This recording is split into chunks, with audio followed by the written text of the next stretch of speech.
Representative Cherfilus-McCormick for 5 minutes questioning. Thank you, Mr. Chairman. Mr. Burke, VA's authorities, as well as the processes and procedures used to determine mental incapacity and NICS reporting have been clarified, redefined, and codified since then, both in the NICS Improvement Amendments Act and the 21st Century Cures Act. Is that correct? Yes, ma'am. I will remind my colleagues that the 21st Century Cures Act was passed under a Republican-led House and Senate. So if VA's fiduciary program was so problematic, Congress could have chosen to reform it as opposed to validating it as we did then. My next question is for Secretary Burke. Is it safe to say that VBA is on firm legal footing to conduct the fiduciary program and are complying with the laws as written? Would you agree? Yes, ma'am, and in consultation with our Office of General Counsel, we believe we are on firm footing. Yes, ma'am. In fiscal year 2022, the VA provided fiduciary services to over 180,000 veterans. Of these veterans, there were a little over 14,000 referrals from the VA to the FBI's National Instant Criminal Background Check System, NICS. Of these 14,000 referrals to NICS, only 33 were appealed, and 11 beneficiaries were ultimately removed from NICS. Veterans make up less than 4% of the total NICS reporting, despite making up 6.4% of the United States population, meaning that veterans are underrepresented in the NICS. Mr. Farrell, how has the VA been estimating how many lives have been saved? And we asked you this question before, we haven't got a clear answer.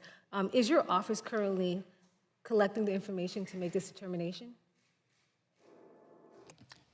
Ma'am, thank you for the question. No, we currently do not collect that information. We don't have insight as to whether or not, the fiduciary process and members within the fiduciary process are committing suicide. So we don't have that information readily available.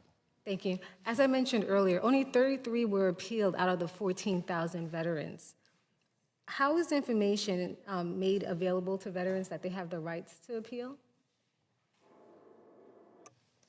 So, ma'am, as part of the due process, as well as any final decision that VA renders, they get their appeal rights. I do want to point out that the numbers that you're referencing, the 33, those are ones that sought relief through the process, which is a low number. But also in FY22, there were almost 1,100 veterans who were previously found to be incompetent that were later converted to being competent. So again, lessening the number of folks that were on that next list. And those people, were they appealing that right? The ones who you said who were made competent, did they appeal that right? That could have been a combination of appealing or just mere submission of a new claim through one of those 6 avenues that the ranking member showed, whether it was a higher level review or some other submission of evidence. At some point, they were then later found to be competent to manage their funds. Well, what I wanted to confirm was that all the veterans are aware of their right to appeal. Is that correct? That is correct, yes, ma'am. And only 33 appealed that right? Only 33 sought relief through the relief avenue. The numbers that I don't have are how many may have done a formal appeal through the Board of Veterans' Appeals or beyond. Thank you so much. I yield back the balance of my time.